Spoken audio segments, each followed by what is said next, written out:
Post ആണ് നമ്മൾ main ആയിട്ട് ലിറ്ററേച്ചർ ആൻഡ് പോസ്റ്റ് മോഡേണിസം തമ്മിലുള്ള റിലേഷൻഷിപ്പ് ആണ് ഇതിൽ മേജർ ആയിട്ട് നമ്മൾ നോക്കുന്നത്.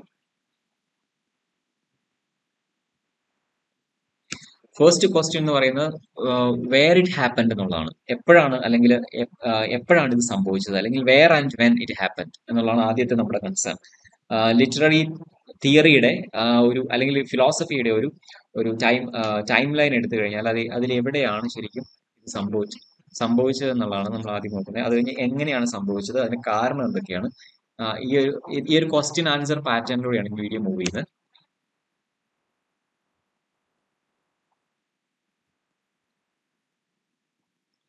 പോസ്റ്റ് മോഡേണിസം മെയിൻ ആയിട്ടും യൂറോപ്യൻ ഫിലോസഫിയെയാണ് ഏറ്റവും കൂടുതൽ അഫക്ട് ചെയ്തിട്ടുള്ളത്. അതിനുശേഷമാണ് ബാക്കിയുള്ള പോസ്റ്റ് കൊളോണിയൽ അല്ലെങ്കിൽ തേർഡ് വേൾഡ് കൺട്രീസിലെ ഫിലോസഫീസിനെയൊക്കെ അഫക്ട് ചെയ്യാൻ തുടങ്ങിയത്. So when did it happen? Approximately 1960s-നും 1990s-നും ഇടയിലാണ്. അതായത് മോഡേണിസത്തിന് ശേഷവും ശേഷം 1990s-ലാണ് പറയുവാണെങ്കിൽ അതിനുശേഷം വരുന്നത് തിയറീസ് ഡാർവീനിയൻ തിയറി എന്ന് പറയും. എവല്യൂഷൻ തിയറി അല്ല, ഡാർവീനിയൻ തിയറിയുടെ വേറൊരു ഡെറിവേഷൻ തിയറിയിൽ തന്നെ വരുന്നുണ്ട്. അത് അല്ലെങ്കിൽ ക്യൂർ തിയറി അല്ലെങ്കിൽ ഇക്കോ ക്രിറ്റിസിസം അതുപോലുള്ള സ്ട്രീംസ് ആണ് 1990s-ന് ശേഷം വരുന്നത്. സോ 60s-നും 90s-നും ഇടയിലാണ് ശരിക്കും പോസ്റ്റ് മോഡേണിസം ലിറ്ററേച്ചർ ഏറ്റവും കൂടുതൽ റിഫ്ലക്ട് ചെയ്തിട്ടുള്ളത്. അതിനെ ഹൈ തിയറിയുടെ ടൈം എന്നൊക്കെയാണ് നമ്മൾ പറയുന്നത്. 80s-ന്റെ ഹൈ തിയറിയുടെ ടൈം എന്നാണ് പറയുന്നത്. But the inauguration was not fluffy. It was the demolition of the United States 20 years old housing project St. Louis Pruitt Egeo to ground. Interestingly, called it the demise of the modernism and arrival of the postmodernism. അതായത് നമ്മൾ historically if you are trying to place postmodernism or the point at which it actually took birth, we can say there was this destruction of a particular project of building. എന്തുകൊണ്ടാണ് ഈ particular project of building എന്ന് പറയാൻ കാരണം എന്ന് വെച്ചാൽ ഈ ഒരു project it was only 20 years old when it was demolished. അപ്പൊ ഈ ഒരു പ്രോജക്റ്റ് മോഡേൺ ആർക്കിടെക്ചറിന്റെ മോഡേൺ പ്ലാനിങ്ങിന്റെ അല്ലെങ്കിൽ മോഡേൺ ഫങ്ഷണലിസ്റ്റ് ലിവിങ് കോണ്ടെക്സ്റ്റിന്റെ അല്ലെങ്കിൽ നമ്മൾ ഫോർഡിസം എന്നൊക്കെ കേട്ടിട്ടുണ്ടാവും. അപ്പം ഫോർഡിസ്റ്റ് അല്ലെങ്കിൽ പോസ്റ്റ് വേൾഡ് വാർ ലൈഫിന്റെ അല്ലെങ്കിൽ റീകൺസ്ട്രക്ഷന്റെ ഒക്കെ ഒരു ഏറ്റവും ഐഡിയൽ ആയിട്ടുള്ള ഒരു ബിൽഡിംഗ് എന്ന രീതിയിലാണ് ഈ ഒരു കൺസ്ട്രക്ഷൻ US-ൽ പണിയുന്നത്. അപ്പോ അത് തന്നെ, അതായത് മോഡേണിസത്തിന്റെ ഏറ്റവും വലിയ റെപ്രസെന്റേഷൻ ആയിരുന്നു ഈ ബിൽഡിംഗ്. അപ്പൊ അതിന്റെ ഡിസ്ട്രക്ഷനോട് കൂടിയിട്ടാണ് ശരിക്കും ഇനോഗ്രേഷൻ ഓഫ് പോസ്റ്റ് മോഡേണിസം നടക്കുന്നത്. അതിന് ആ ഒരു ഹിസ്റ്റോറിക്കൽ ഇവന്റ് അല്ലെങ്കിൽ ആ ഒരു ഹിസ്റ്റോറിക്കൽ പോയിന്റ് ഓഫ് റെഫറൻസിനെ നമുക്ക് പോസ്റ്റ് മോഡേണിസത്തിന്റെ ബർത്ത് ഡേറ്റ് എന്ന് വേണമെങ്കിൽ പറഞ്ഞാൽ, അല്ലെങ്കിൽ ആ രീതിയിൽ നമുക്ക് പോസ്റ്റ് മോഡേണിസത്തിന്റെ ഒറിജിൻ ലൊക്കേറ്റ് ചെയ്യാൻ പറ്റും. ഓക്കെ,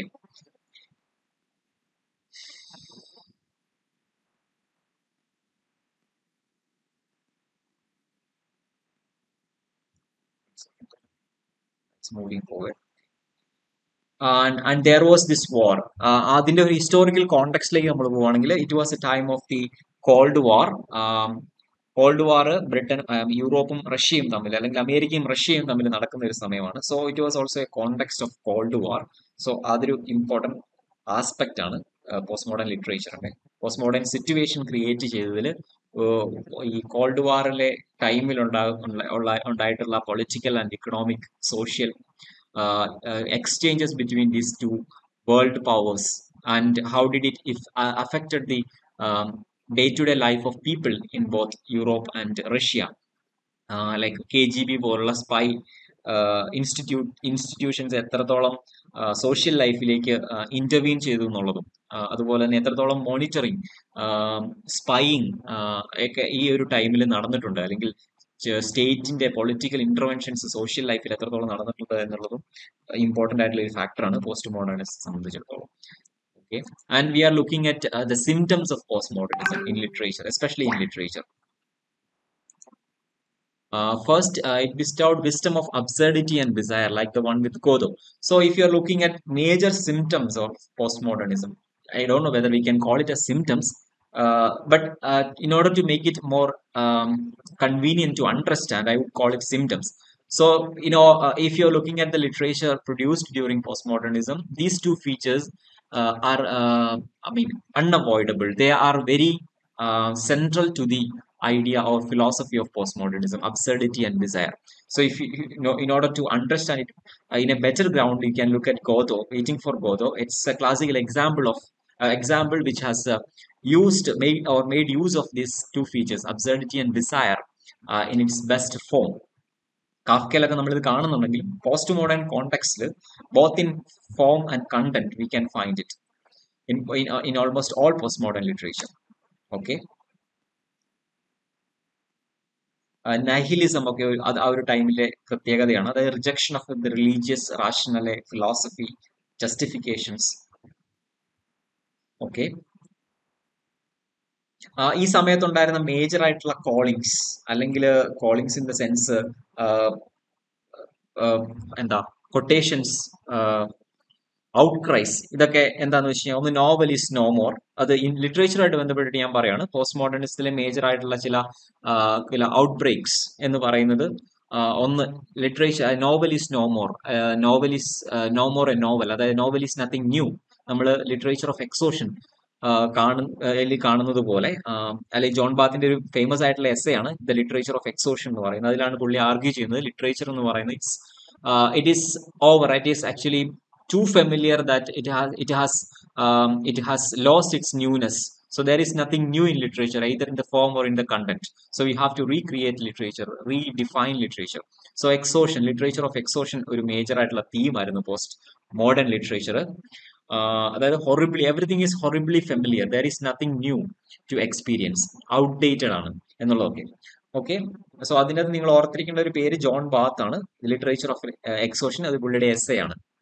ഈ ലിറ്ററേച്ചർ, പോസ്റ്റ് മോഡേൺ ലിറ്ററേച്ചറിനെ ക്രിട്ടിക്കലി അനലൈസ് ചെയ്യുന്ന വൺ ഓഫ് ദി മേജർ വർക്ക്സിൽ ഒന്നാണ് ഈ ബാത്തിന്റെ ഈ എസ്സേ എന്ന് പറയുന്നത്. And also it actually symbolises the attitude of authors അല്ലെങ്കിൽ of readers towards literature, the traditional literature. So if you want to see some guys who really messed up with, yeah, yes, yes.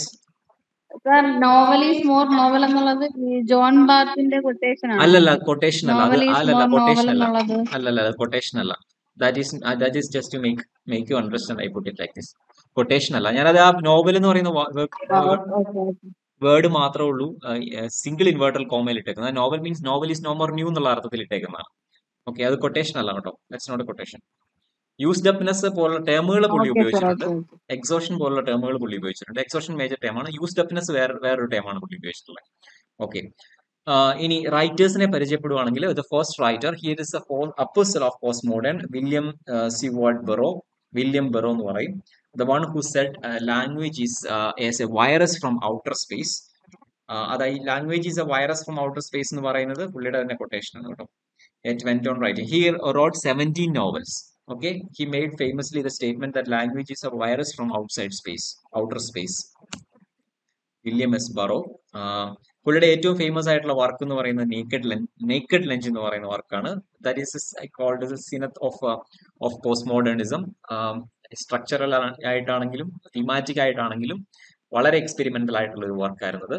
This beat generation വർക്കാണ് naked lunch. In 1959 അത് publish ചെയ്യുന്നത്. Unleash the post modern ghost. Okay, ബറോയുടെ ഒരു ഫോട്ടോയാണ് ഇവിടെ കൊടുത്തേക്കുന്നത് left സൈഡിൽ.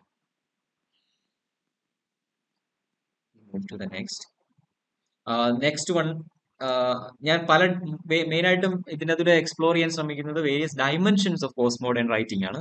ബറോയുടെ ഒരു ഡയമെൻഷനാണ് റെബല്യസ് ആയിട്ടുള്ള അല്ലെങ്കിൽ ഹൈലി എക്സ്പെരിമെന്റൽ ആയിട്ടുള്ള റൈറ്റിംഗ്സിനെ കാറ്റഗറൈസ് ചെയ്യുവാണെങ്കിൽ പോസ്റ്റ് മോഡേണിസത്തിലെ ഏറ്റവും ഫേമസ് ആയിട്ടുള്ള അത്തരത്തിലുള്ള റൈറ്റിംഗ്സ് നടത്തിയിട്ടുള്ളത് വില്യം എസ് ബറോയാണ്. അതൊരു പീക്കാണ്, അല്ലെങ്കിൽ ഒരു എക്സ്റ്റെന്റ് ആണ്, ആക്സിസ് ആണ്. പോസ്റ്റ് മോഡേണിസത്തിന്റെ ഒരു ആക്സിസ് എന്ന് വേണേൽ പറയാം. റൈറ്റിംഗ്സിന്റെ ഡയമെൻഷൻ എടുക്കുകയാണ്. വേറൊരു ആക്സിസ് കുറച്ചുകൂടെ മോഡറേറ്റ് ആയിട്ടുള്ള, കുറച്ചുകൂടെ ഡിഫറെന്റ് എക്സ്പെരിമെന്റ്സ് നടത്തിയിട്ടുള്ള, അല്ലെങ്കിൽ തീമാറ്റിക്കലി കുറച്ച് ഡിഫറെന്റ് എക്സ്പീരിയൻസ് നടത്തിയിട്ടുള്ള ആളാണ് ഗബ്രിയേൽ ഗാർഷ്യ മാർക്വസ്. സോ അതുകൊണ്ടാണ് ഞാൻ അയാളെ രണ്ടായിട്ട് സെക്കൻഡ് മേജർ ഫിഗർ എന്ന് പറയുന്നത്. പുള്ളിയുടെ 100 Years of Solitude നിങ്ങൾ വായിച്ചിട്ടുണ്ടാവും. Majority of you might have read it, which is one of the history of the history of both your family and lot of magical stuff. നിങ്ങൾക്കറിയാം magical realism ആണ് അതിന്റെ major theme എന്ന് പറയുന്നത്. അതിൽ പുള്ളി create ചെയ്ത യൂണിവേഴ്സ്, ഫാമിലി ഹിസ്റ്ററി, ഒരു എന്താ ഫാലസ് ആയിട്ടുള്ള ഹിസ്റ്ററി ഫോം ചെയ്തിട്ടുണ്ട്, ഒരു ബോഗസ് ആയിട്ടുള്ള ഹിസ്റ്ററി ഫോം ചെയ്തിട്ടുണ്ട്, ബോഗസ് ആയിട്ടുള്ള ടെറിട്ടറി ഫോം ചെയ്തിട്ടുണ്ട്. അവിടെയാണ് പുള്ളിയുടെ ലിറ്റററി യൂണിവേഴ്സ് എന്ന് പറയുന്നത്. മാജിക്കൽ എലമെന്റ്സും റിയലിസ്റ്റിക് എലമെന്റ്സും ഹൈലി ഇന്റർവീവൻ ആണ്. സോ അതൊക്കെ പോസ്റ്റ് മോഡേണിസത്തിന്റെ മേജർ ഫീച്ചേഴ്സ് ആണ്. സോ അങ്ങനെ നോക്കുമ്പോൾ മാർക്യൂസ് ഒരു മേജർ ഫാക്ടർ തന്നെയാണ് പോസ്റ്റ് മോഡേണിസത്തിന്റെ, one of the dimensions of post modern ലിറ്ററേച്ചറിന്റെ. Okay, that's why I call him the second figure. The other one, the third one is the Charles Pal, who says perfect paranoia is perfect awareness. It's Scott Vonnegut, breakfast of champions. അവരുടെ വർക്കാണ് Scott വോണഗട്ട്. അതും വേറൊരു extreme of post modern writing ആണ്. നമുക്ക് ബറോയുടെ ഒക്കെ ഒരു style of റൈറ്റിംഗുമായിട്ട് വേണമെങ്കിൽ compare ചെയ്യാൻ പറ്റുന്ന രീതിയിലുള്ള ഹൈലി ഹൈലി ഇമോഷണൽ ആണ്, അല്ലെങ്കിൽ ഹൈലി ടെറിഫൈങ് ആയിട്ടുള്ള സോഷ്യൽ എക്സ്പീരിയൻസസിനെ പിക്ചറൈസ് ചെയ്യുന്ന വർക്കുകളാണ് പുള്ളിയുടെ. അടുത്തത് എന്ന് പറയുന്നത് ആക്ച്വലി ഒരു യൂറോപ്യൻ റൈറ്റർ അല്ല, ലാറ്റിൻ അമേരിക്കൻ റൈറ്റർ ആണ്. പക്ഷേ ലൈക്ക് മാർക്യൂസിനെ പോലെ തന്നെ. പക്ഷേ പോസ്റ്റ് മോഡേണിസ്റ്റ് ലിറ്ററേച്ചർ എടുക്കുമ്പോൾ അതിന്റെ തിമാറ്റിക് എക്സ്പീരിയൻസിൽ മെയിൻ ആയിട്ടും, തിമാറ്റിക് അല്ലെങ്കിൽ കണ്ടന്റ് വൈസ് എക്സ്പെരിമെന്റ്സിൽ മെയിൻ ആയിട്ട് നമ്മൾ റെഫർ ചെയ്യുന്ന ഒരാളാണ് ജോർജ് ലൂയിസ് ബോഹസ് എന്ന് പറയുന്ന ബോഹസ്. സോ ബോഹസിന്റെ നോവൽസ് വളരെ ഡിഫറെന്റ് ആണ് in the sense that it's content is quite, അല്ലെങ്കിൽ അതിൽ നറേറ്റീവ് സ്റ്റൈല്, പ്ലോട്ട് അത് വളരെ കൺഫ്യൂസിംഗ് ആയിട്ട് അല്ലെങ്കിൽ വളരെ കോംപ്ലിക്കേറ്റഡ് ആയിട്ട് ക്രിയേറ്റ് ചെയ്ത് ആൾക്കാരെ ഇൻട്രസ്റ്റിംഗ് കോംപ്ലിക്കേറ്റഡ് ആണെങ്കിലും ഇൻട്രസ്റ്റിംഗ് ആയിട്ടുള്ള രീതിയിൽ ഫ്രെയിം ചെയ്തിട്ടുള്ള വർക്കുകളാണ് ബോർഹസിന്റെ. ലൈബ്രിന്ത് പോലുള്ള വർക്കുകൾ, as if there is someone to put an end to the end which is infinite, and I'll bring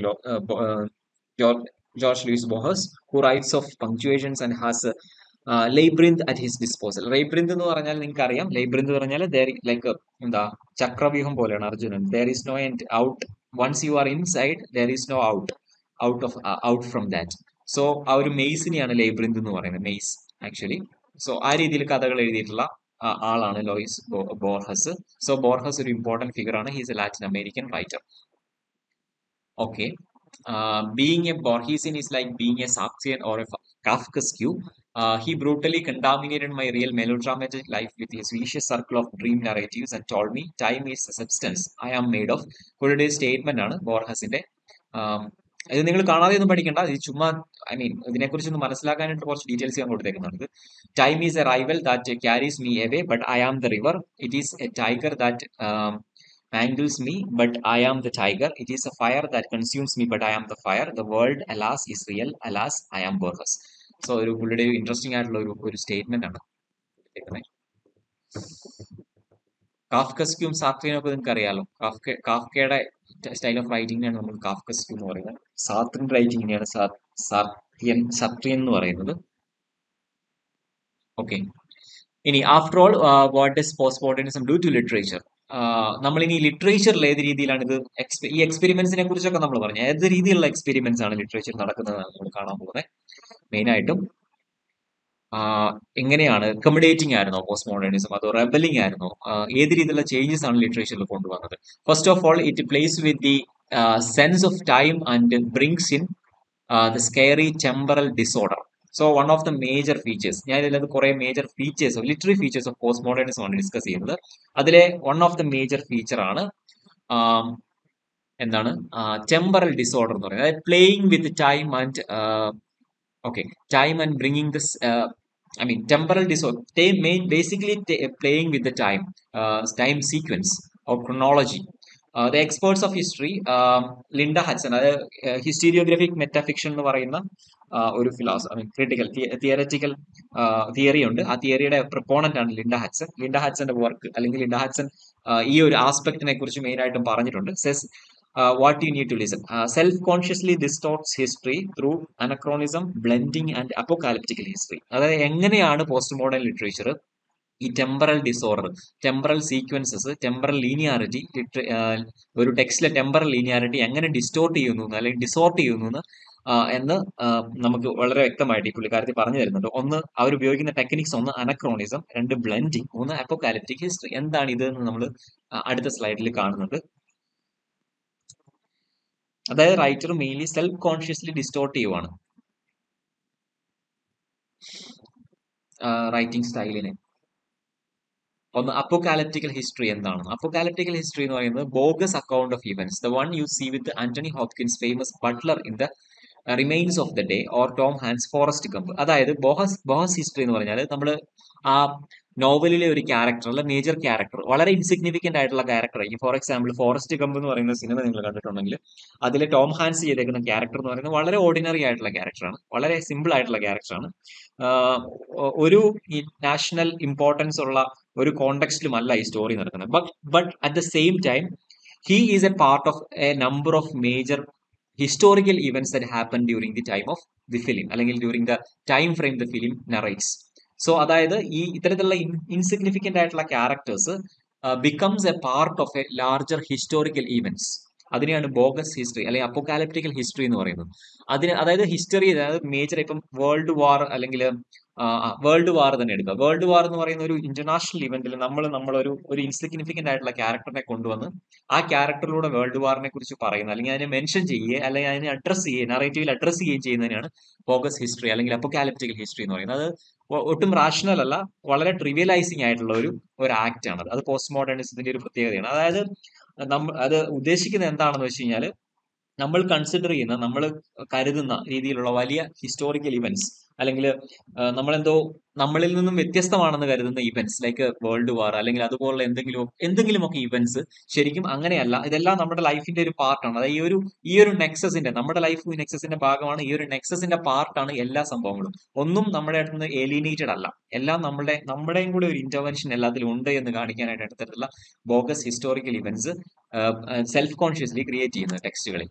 so അതാണ് അപ്പോകാലിപ്റ്റിക്കൽ ഹിസ്റ്ററി എന്ന് പറയുന്നത്. ഇനി will move on to the next feature, anachronism. Anachronism എന്താണെന്ന് വെച്ച് കഴിഞ്ഞാൽ inviting the out of the place thing into the plot and break the temporal order. Especially Nolan's Memento is all about it. അതായത് anachronism എന്ന് പറയുന്നത് out of the place തിങ്ങിനെ പ്ലോട്ടിലേക്ക് കൊണ്ടുവരിക, എന്നിട്ട് ടെമ്പറൽ ഡിസോർഡർ ഉണ്ടാക്കുക, അതായത് break the temporal order. For example എന്താ പറയണേ, മെമന്റോ നിങ്ങൾ പലരും കണ്ടിട്ടുണ്ടാവില്ല. സോ ഞാൻ വേറൊരു എക്സാമ്പിൾ പറയാം. ഇപ്പോ വളരെ സിമ്പിൾ ആയിട്ട് പറയുകയാണെങ്കിൽ ഓദറിനെ കൊണ്ടുവരിക into the text. So ഓദറിനെ കൊണ്ടുവരുമ്പോൾ നമ്മളിപ്പം 20th സെഞ്ചുറിയിലെ അല്ല, നമ്മളൊരു ഒരു 18th സെഞ്ചുറിയിലെ കഥ പറയുന്നതിന്റെ ഇടയ്ക്ക് other comes from the 20th century. So he enters from the 20th century. So അല്ലെങ്കിൽ ഒരു 18th സെഞ്ചുറിയിലെ കഥ നടക്കുമ്പോൾ 20th സെഞ്ചുറിയിലെ ഒരു ക്യാരക്ടർ ആ കഥയിലേക്ക് കയറി വരിക, അതിലൊരു ക്യാരക്ടറായിട്ട് വരിക. സോ അപ്പോ എന്ത് സംഭവിക്കുന്ന വെച്ചാൽ ടോട്ടലി ആ കഥ, ആ നറേറ്റീവ് ഡിസ്കസ് ചെയ്യുന്ന ടെമ്പറൽ ഓർഡർ ടോട്ടലി എന്താ പറയുന്നത്, ഫോളോ ഔട്ട് ചെയ്യുവാണ്. കാരണം രണ്ടും തമ്മിൽ മാച്ച് ചെയ്യുന്നില്ല. കാരണം രണ്ട് ഹിസ്റ്റോറിക്കൽ ടൈമുകൾ തമ്മിൽ അവിടെ ഇന്റർസെക്ട് ചെയ്യുകയാണ്. ആ കൺവേർജൻസിൽ നമ്മുടെ ഒരു കോൺസെപ്റ്റ് ഓഫ് ടൈം എന്ന് പറയുന്ന സാധനം ബ്രേക്ക് അവേ അല്ലെങ്കിൽ വിതർ അവേ ചെയ്യുവാണ്. സോ അതിനാണ് അനക്രോണിസം എന്ന് പറയുന്നത്. രണ്ട് ടൈമിലുള്ള, അതായത് ടെമ്പറൽ പീരീഡിൽ, അത് ഔട്ട് ഓഫ് പ്ലേസിലുള്ള ഒരു ഹിസ്റ്റോറിക്കൽ ക്യാരക്ടറിനെയോ ഇവന്റിനെയോ നമ്മൾ വേറൊരു ഹിസ്റ്റോറിക്കൽ പ്ലേസിലോ ക്യാരക്ടറിലോ കൊണ്ടുപോയിട്ട് ഒട്ടും റാഷണൽ അല്ലാത്ത രീതിയിൽ പ്ലേസ് ചെയ്യുന്നതിനെയാണ് പറയുന്നത്. അടുത്ത ഫീച്ചർ എന്ന് പറഞ്ഞാൽ പോസ്റ്റ് മോഡേൺ പാസ്റ്റ് എന്ന് പറയും. എന്ന് വെച്ച് കഴിഞ്ഞാൽ it is a mania for impersonation and comes out of the feeling that fiction has exhausted and too much familiar. It calls for let's make it new again. പാസ്റ്റയുടെ ഒരു main പ്രത്യേകതയാണ് it's a mania for impersonation and comes out of the feeling that fiction has exhausted and too much familiar.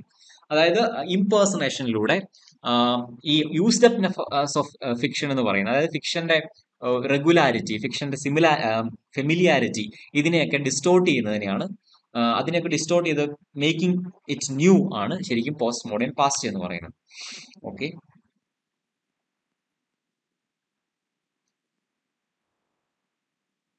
അടുത്തിലേക്ക് പോവാം. Okay, they don't spare the cornerstones of fiction either. Plot, character, setting, theme, ഇതിനെല്ലാം experiment ചെയ്യുന്നുണ്ട് post മോഡേണിസ്റ്റിൽ. ഇതിനെയൊക്കെ എങ്ങനെയാണ് experiment ചെയ്യുന്നതെന്ന് നമുക്ക് കാണാം. Okay, fragmentation major ആയിട്ടുള്ള ഒരു ഫീച്ചർ ആണ്. Fragmentation and add multiple ending to the story. ഇത് പ്ലോട്ടിനെ എങ്ങനെയാണ് ഡിസ്റ്റോർട്ട് ചെയ്യുന്നതാണ്. പ്ലോട്ടിനെ ഫ്രാഗ്മെന്റഡ് ആക്കുക, പ്ലോട്ടിന്റെ ലീനിയാരിറ്റി നഷ്ടപ്പെടുത്തുക, പ്ലോട്ടിന്റെ ഫ്ലോ നഷ്ടപ്പെടുത്തുക, ബ്രേക്ക് ചെയ്യുക പ്ലോട്ടിനെ ഇൻ ബിറ്റ്വീൻ. അതുപോലെ തന്നെ മൾട്ടിപ്പിൾ ആയിട്ടുള്ള എൻഡിങ്സ് ഒരു സ്റ്റോറിക്ക് കൊടുക്കുക.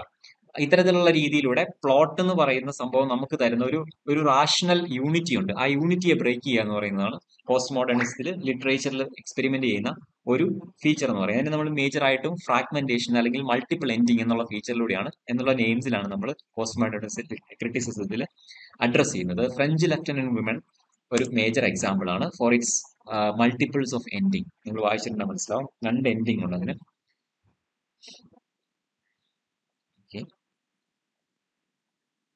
Or breaking up the text by titles and symbols. William Minster's Lonesome Wife, William Grassന്റെ novel breaking up text by titles and symbols. അതായത് ടെക്സ്റ്റിനെ ബ്രേക്കപ്പ് ചെയ്യുക. അതായത് ഏത് രീതിയിൽ എവിടെ നിന്ന് വേണമെങ്കിലും നിങ്ങൾക്ക് ആ ടെക്സ്റ്റിനെ വായിക്കാൻ പറ്റും. അതിനൊരു ബിഗിനിങ്ങോ എൻഡോ ഒന്നുമില്ല. You can, if you want to read, you can go to the chapter 18 and you can start reading. If you want, you can start reading reverse also. So there is no unity at all. It's like it's like a bricks അല്ലെങ്കിൽ bricks അടുക്കി വെച്ച പോലെയാണ്. So you can keep ഈ square bricks പോലെയാണ്. അതായത് this bricks will fit to anything. You can make any forms out of this bricks, and they don't actually keep any kind of they're actually arbitrary in relationship. They don't keep any kind of interrelationship or mutual bindings. So that is one of the features of this postmodernism. You can find this feature very tactfully used in William Grass's novel.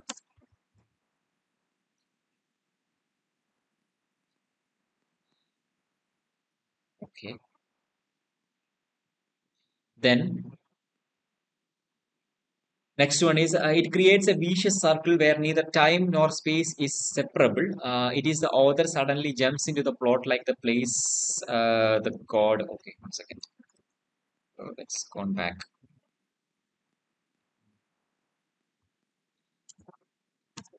Okay. Then it creates a vicious circle where neither time nor space is separable. It is the author suddenly jumps into the plot like he plays the god, or Hitler walks into the cafe and thoughts occurs to him to wage the war, Second World War. A sharp edge history is cooked in fiction. അതായത് ഞാൻ നേരത്തെ പറഞ്ഞതുപോലെ അനക്രോണിസം പോലെ തന്നെ ഒരു അനക്രോണിസത്തിന്റെ തന്നെ ഒരു aspect ആണിത്. അതായത് ഹിസ്റ്ററിയിൽ ടെക്സ്റ്റിലെ ടൈമും സ്പേസും നമുക്ക് സെപ്പറേറ്റ് ചെയ്യാൻ പറ്റില്ല. അതൊരു വീഷ്യസ് സർക്കിളിലാണ്. We cannot separate what time and what space it happens. അതായത് ഇപ്പൊ ഞാൻ ഇതിന്റെ എക്സാമ്പിൾ പറഞ്ഞേക്കുന്നത് പോലെ ഒരു ഓതർ ഒരു ടെക്സ്റ്റിന്റെ കോണ്ടെക്സ്റ്റിലേക്ക് കയറി വരുമ്പോൾ ശരിക്കും സംഭവിക്കുന്നത് എന്താണെന്ന് വെച്ച് കഴിഞ്ഞാൽ അവിടെ ടൈമും സ്പേസും, അതായത് ടെക്സ്റ്റിന് every narrative has its own time and space, very specific time and space. So something that is very alien to the space and time enters into the narrative abruptly. What happens is that this constants of time, അല്ലെങ്കിൽ solidity of the time is actually breaks, and also the solidity or the definiteness of space is also being challenged at that point of time. So ഞാനൊരു funny ആയിട്ട് example പറയുന്നു, like Hitler walks into the cafe, and നമ്മളൊരു നോവലിൽ we are writing it like Hitler walks into the cafe and it occurs to him that he needs to wage the Second World War. So it's very insignificant, it's very trivial comparing to the kind of narratives what we have heard about World War First. So trivializing or bringing World War First or the origin of World War First, or World War Second, World War Second into a very very ordinary setup of a cafe or a very ordinary time frame of a morning is actually distorting the history itself. ഇത് തന്നെയാണ് ഹിസ്റ്റീരിയോഗ്രാഫിക് metafiction എന്ന് പറയുന്ന style of റൈറ്റിംഗിൽ നമ്മൾ കാണുന്നത്. So ഇത് post മോഡേണിസ്റ്റിൽ വളരെ frequent ആയിട്ട് ഉപയോഗിക്കുന്ന ഒരു ടെക്നിക്കാണ്. അതായത് sharp edged history is cooked up. And the final one is paranoia. Sickness many appreciate to have qualified someone to be post modern. അതിന്റെ എക്സ്പ്ലനേഷൻ പറയാം. It's like someone gets into my head and telling me the big brother is watching. The desperate feeling that I am observed, controlled, and may be punished by something that I believe to be existing beyond my knowledge. It may be an ant or an alien. Go read Catch 22 or Slaughterhouse 5. Slaughterhouse 5 or Catch 22 ഇത് വായിച്ചിട്ടുള്ളവർക്കറിയാം. ഈ രണ്ട് നോവലിന്റെയും പ്രത്യേകത എന്ന് വെച്ച് കഴിഞ്ഞാൽ ഞാൻ നേരത്തെ പറഞ്ഞു പോസ്റ്റ് മോഡേണിസം എന്ന് പറയുന്നത് പൊളിറ്റിക്കലി നോക്കുവാണെങ്കിൽ കോൾഡ് വാറിന്റെ ടൈമാണ്. So called war was famous for its what is it called controlled observations അല്ലെങ്കിൽ പനോപ്റ്റിക്കോൺ പോലുള്ള കോൺസെപ്റ്റ് ഒക്കെ ഫോം ചെയ്യുന്നതിന്റെ ഒരു സോഷ്യോ പൊളിറ്റിക്കൽ സിറ്റുവേഷന്റെ കാര്യത്തിൽ വളരെ ഫേമസ് ആണ് ഈ കോൾഡ് വാർ എന്ന് പറയുന്നത്. അതായത് ഒബ്സർവേഷൻ, സർവൈലൻസ്, പ്രത്യേകിച്ച് surveillance was very prominent method used by the political institutions during that time, because there was a war, an ideological war that happens between both ideological and a war of power happens between America and Russia. So surveillance എന്ന് പറയുന്നത് അവരുടെ major ആയിട്ടുള്ള ഒരു technique ആയിരുന്നു. So people who were a little bit of rebellious against this were always under constant surveillance. So ആ ഒരു frustration of surveillance അല്ലെങ്കിൽ frustration of being watched by a larger system, അതിനെയാണ് നമ്മൾ പാരനോയ എന്ന് പറയുന്നത്. ഈ ക്യാച്ച് 22 അല്ലെങ്കിൽ സ്ലോട്ടർ ഹൗസ് 5 പോലുള്ള നോവലുകളിലെ ക്യാരക്ടേഴ്സിന് എടുത്തു കഴിഞ്ഞാൽ നിങ്ങൾക്ക് മനസ്സിലാവും, they are always keeping this temperament of paranoia at the center of their head. I mean, center of their mind. They are always freaking out because thinking that something or somebody is watching them constantly, and they are living in a situation or a system that is totally controlled by something that is beyond his knowledge. So ഇത്തരത്തിലുള്ള വളരെ absurd ആയിട്ടുള്ള fear, fancies, അതുപോലെ തന്നെ alarming ആയിട്ടുള്ള fears, ഇതിനെയൊക്കെയാണ് നമ്മൾ paranoia എന്ന് പറയുന്നത്. ഇത്തരത്തിലുള്ള പാരനോയേഴ്സ് വളരെ എവിഡന്റ് ആയിട്ട് പോസ്റ്റ് മോഡേൺ ലിറ്ററേച്ചറിൽ മുഴുവനായിട്ട് നമുക്ക് കാണാം. പ്രത്യേകിച്ച് ക്യാച്ച് 22 നമ്മൾ കാണുന്നുണ്ട് വിയറ്റ്നാം വാറിന് ശേഷം ഉണ്ടായ സംഭവങ്ങളെ കുറിച്ചാണ് അതിനകത്ത് പറയുന്നത്. ക്യാച്ച് 22 അത് പറയുന്നത് വിയറ്റ്നാം വാറിന്റെ ടൈമിലെ സംഭവങ്ങളെ കുറിച്ചാണ് പറയുന്നത്.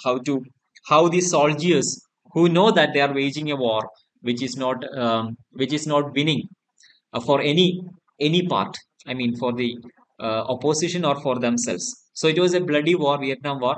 So ആ സമയത്തെ യുദ്ധത്തിൽ ഉണ്ടായിരുന്ന സോൾജിയേഴ്സിന്റെ they cannot escape from that because they are bound by duty or they are assigned by the government to wage the war, and they are in such a situation that they have to go out for the raid. They know that they are killing a lot of people, innocent people, but they cannot step away from that action. So അത് ഉണ്ടാക്കുന്ന ഒരു തരം frustration, mental break down, ഇതിനെയൊക്കെ ആണ് catch 22 പറയുന്നത്, discuss ചെയ്യുന്നത്. So അത്തരത്തിലുള്ള നോവലുകളും അത്തരത്തിലുള്ള ക്യാരക്ടേഴ്സും കോണ്ടെക്സ്റ്റുകളും ഈ പോസ്റ്റ് മോഡേൺ ഫിക്ഷന്റെ ഒരു മേജർ പ്രത്യേകത. അത് മെയിൻലി സോഷ്യോ പൊളിറ്റിക്കൽ സിറ്റുവേഷന്റെ ഒരു റിഫ്ലക്ഷൻ നമുക്ക് കാണാൻ പറ്റില്ല. Thus, postmodernism is nothing but embracing the modern anxieties and true as reality. അത് postmodernism നമ്മളൊരു ജനറൽ സ്റ്റേറ്റ്മെന്റിൽ പറയുവാണെങ്കിൽ it was a literature that was trying to embrace the anxieties of the world as true and reality. Modernismത്തിൽ നമ്മൾ കാണുന്നത് they are rejecting the anxieties, they are rejecting the fragmentation, the connectionless world. So the alienation, they were rejecting all these things, considering that these are creations of the new world, and they try to find a meaning through a reason. പക്ഷെ post മോഡേണിസ്റ്റിലേക്ക് വരുന്നത് they are trying to embrace these things because this is actually reality. This is what is being served here. This is actually what is real. There is nothing like the so-called future which is very promising, or a past which was which was also very promising, or which was very profitable, which was very enduring. So accepting the present, accepting the reality, accepting the present with all its faults and goods was actually the idea of postmodernism. And postmodern literature was in a way bringing people, or trying to convince people to accept this, to understand this stand. It's like celebrating the failure as real as victory. So some of the general terms I am trying to bring in to understand postmodernism. Breaking the categories of he, she for the other. So it was another important aspect of postmodernism. It broke the categories of he and she, the dichotomies, and brought in the third one, the other. So they created a triad in gender. Gender is a major construction of society, so they attacked it. It is to stop questioning God and asking questions to God and ideology, but buying it locally. I mean, this is like postmodernism കുറിച്ച് ലയത്തോട് പറയുന്ന പോലെ. So it is like incredulity towards meta-narratives. Meta-narratives എന്ന് പറയുന്ന ഐഡിയോളജീസും ഗോഡുമാണ്, അല്ലെങ്കിൽ spiritual ടെക്സ്റ്റുകളാണ്. So it is stop asking questions to them and trying to bring answer locally, contextually. I mean, looking at what we have around us and trying to find answers locally അല്ലെങ്കിൽ from our context itself. Okay.